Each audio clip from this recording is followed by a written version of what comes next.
Cyber heroes and cyber fans, welcome to another episode. As you know, I'm your boy, Mr. Fingers. Yep, that cyber security guy. Hey, if it is your first time, listen up.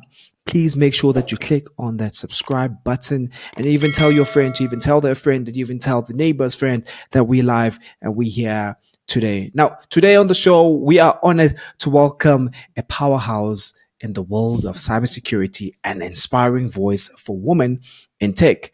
Now, this particular individual has over a decade of experience in spanning IT security, technology risk, talent management, cybersecurity governance, and also she brings in a unique and dynamic perspective to the cybersecurity landscape.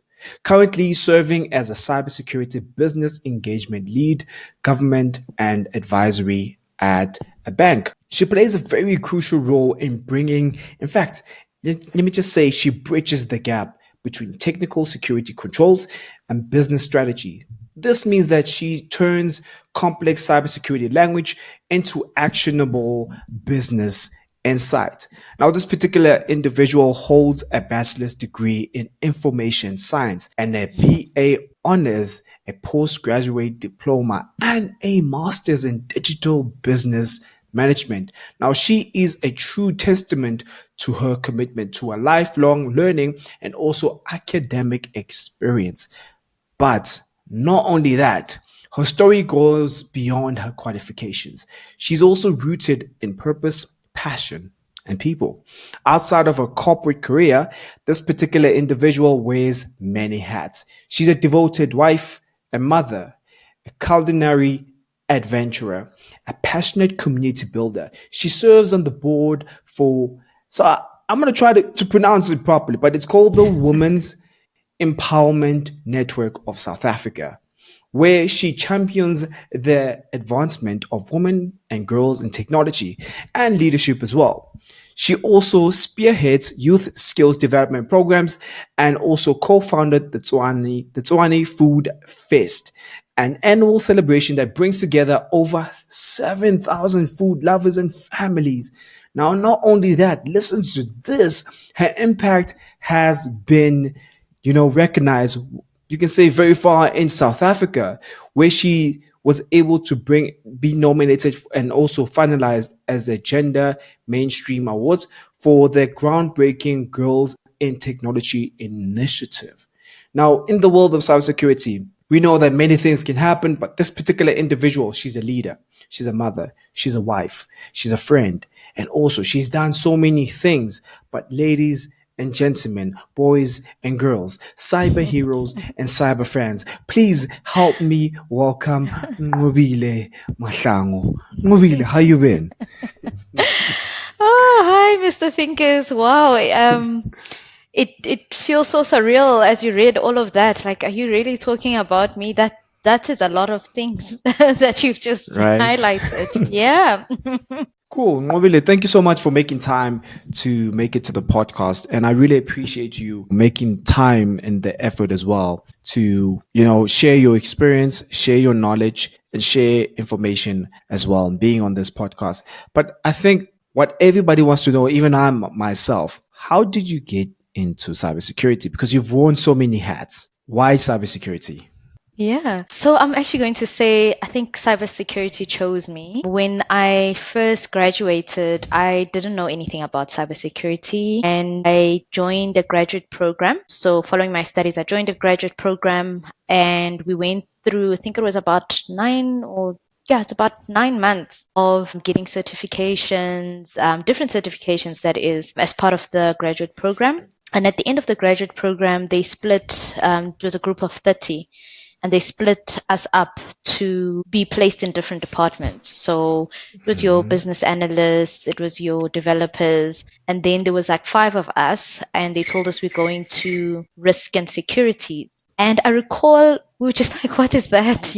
The rest of the group was kind of making fun, saying, we think you guys are going to be the securities of the bank. They just don't know how to tell you. So fast forward to that, we were actually placed in, at the time, it was called Group Information Security Office. And we were placed in the little corner there.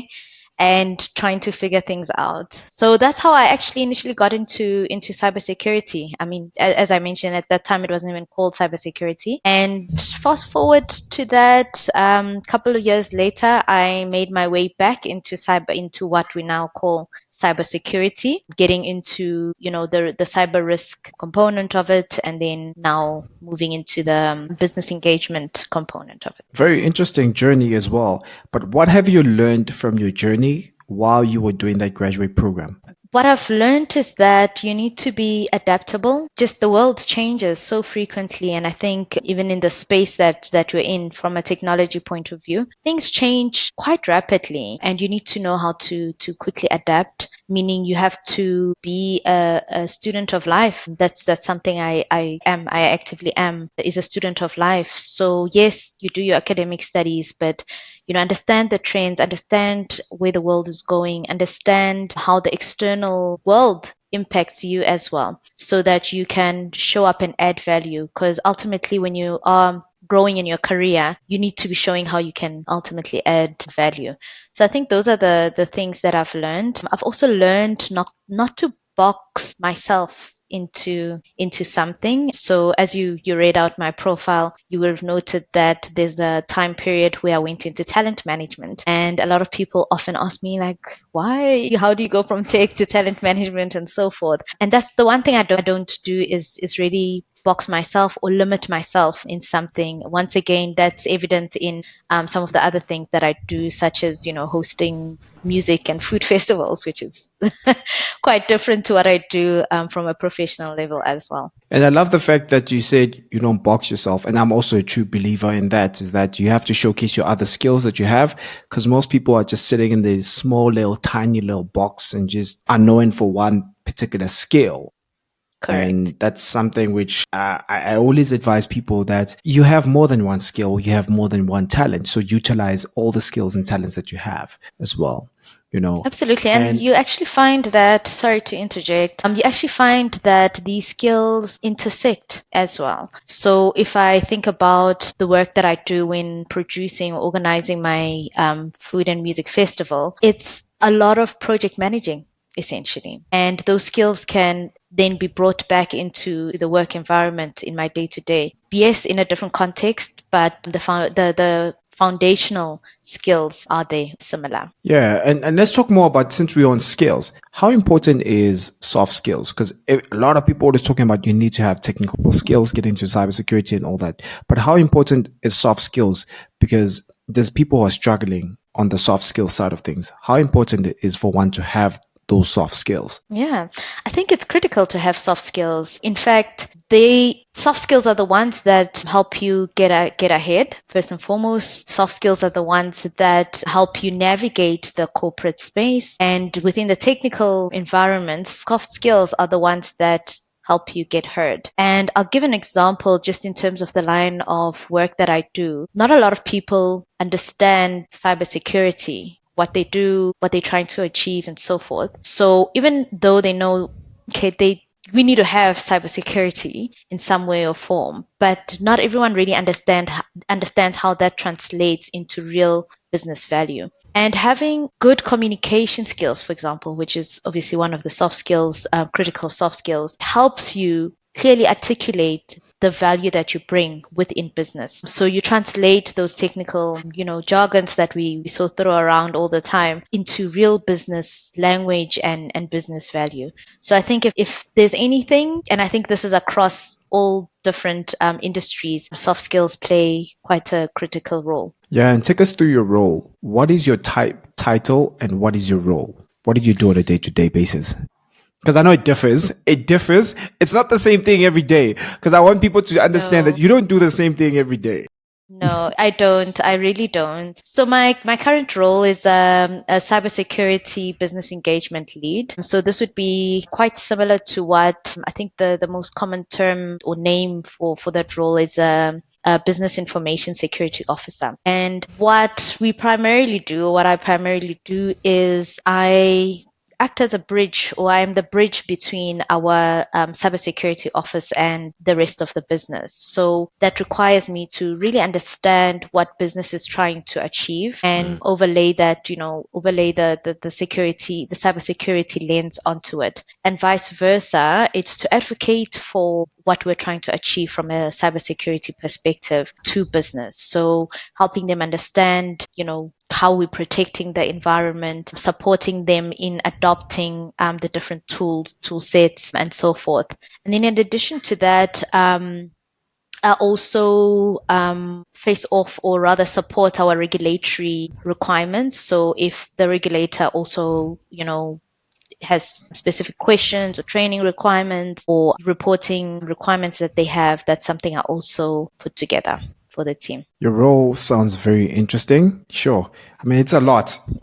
It's a lot. Are you coping? Yeah, after today, I don't know if that's the right question. Well, it's probably like that most days. It is a lot. And I think that's the one other thing that, in this particular role, and I think field in general, that you need is resilience. Because there's those complexities that you're dealing internally. So I mean, first of all, you need to understand what you're doing, rather what's happening in your own team, so that you can translate that to the rest of the business. But then you also need to understand what's happening in the rest of the business and bring it back to the security office as well. So there's a lot of engaging from that perspective. And then there's elements of external factors. There's incidents that need to be managed, where we'd also plug into some of those. So honestly, it's a lot.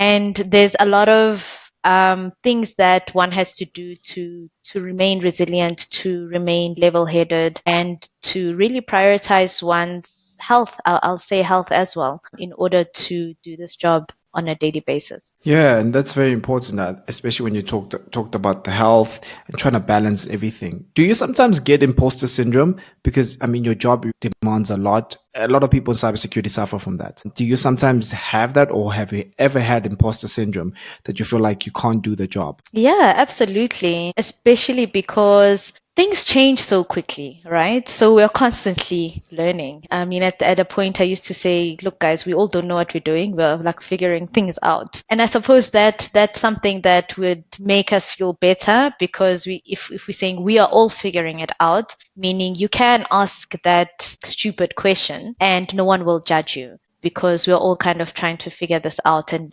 trying to protect the bank. So yes, absolutely, I do experience imposter syndrome quite a lot, and how I navigate that is just constantly learning, constantly engaging with my colleagues, as well as industry giants and other colleagues, who are external, to say, there's this new thing that's come out. What do you understand about it? How does it fit into our world, and so forth? And information really empowers us ultimately, and helps with dealing with that imposter syndrome. Absolutely. And so right, because I won't lie, when I was first starting out in cybersecurity, I had this so much imposter syndrome that I felt like I'm a fraudster.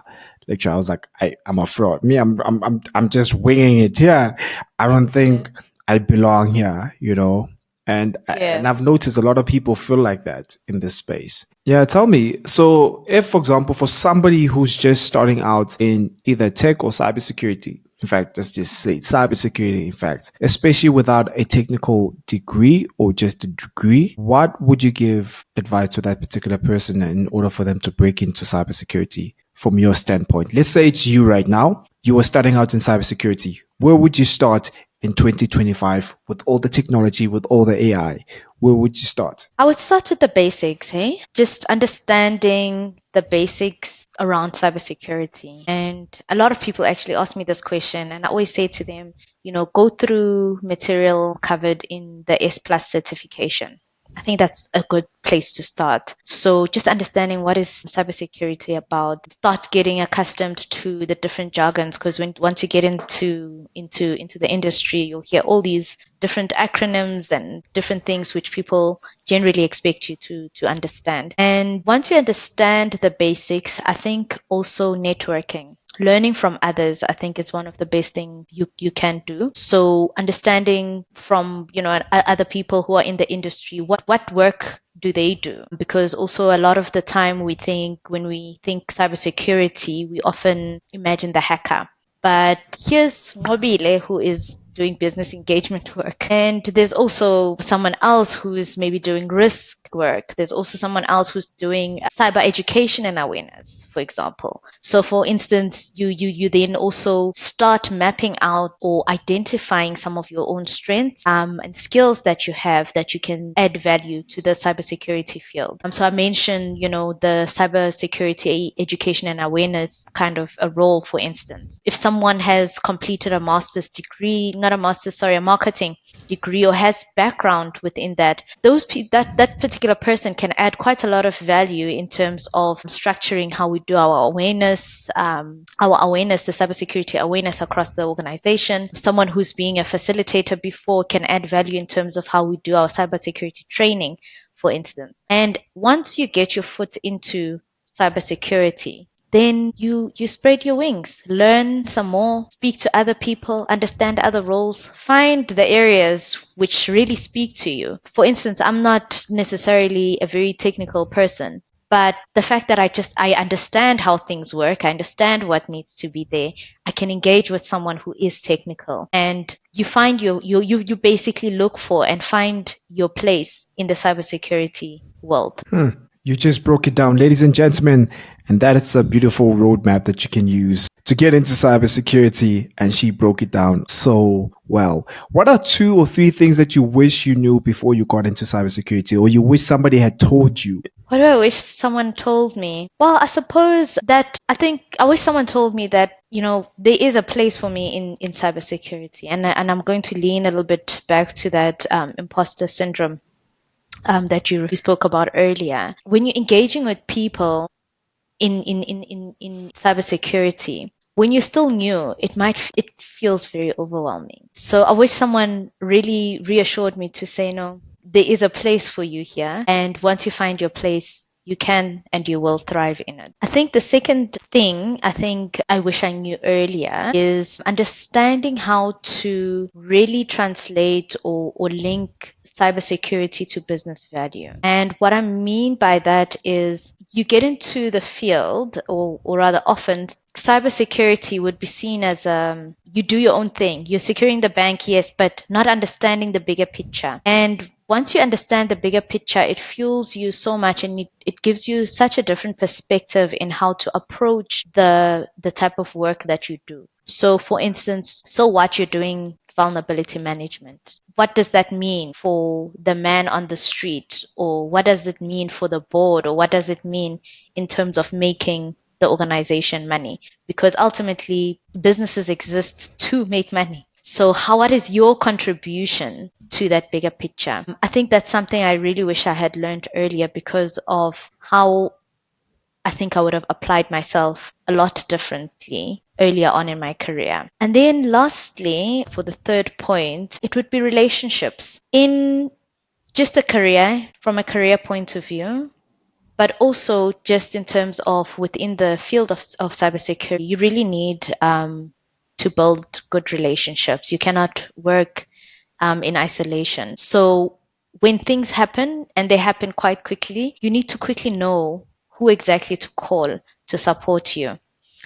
As I always say, we generally say that when things happen, and things will happen, it's about how quickly you will recover. And part of how quickly you recover is how quickly you can get to your support system to help you recover in that sense. And from a career perspective, I think relationships are everything. We know that these days it's not enough to just have a CV and apply. You also need to know where the opportunities lie, where are certain businesses going, so that you can align yourself to those different opportunities in order to land them. Beautiful. How do you define success? What is success for you? Success is meeting what you set, is meeting your goals, essentially. So I'm a vision board kind of girl.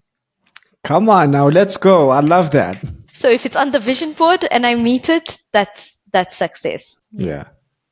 That's a beautiful definition of success. Simple and short. Yeah, before I let you go, what last words of motivation would you like to give the audience out there and somebody who's looking at you is like, Nqobile, I'm quite inspired by you and your journey. I've been watching you from LinkedIn, or maybe I want to inbox you on LinkedIn and just, get a few advice from you to start my journey, probably maybe in cybersecurity, or maybe I'm already in cybersecurity and I would like to just get a few advice from you as well. What advice would you give to such a person? Okay, so maybe I'll start with the latter. So, for someone who's already in the industry, first one, I think never stop learning. Identify, I actually just thought of something and I'm actually in the process of doing it. So, on an annual basis, I do what we call a self audit. And during the self audit, I ask, so I identify, what are the three adjectives that I, align to or that I want other people to know me for. And then I do a bit of research from my colleagues, from my friends, family members to give me those three adjectives as well as three areas of improvement. And what that helps me with is to identify one, are the three adjectives aligned? So I need to start seeing what are the commonalities. And if I'm not in agreement with it, I then identify one which I need to work on so that next year when I do the audit, the self audit, that particular adjective will actually show up. And I suppose that talks a little bit about personal branding, which would be my next point. I think personal branding is quite key in growing your career.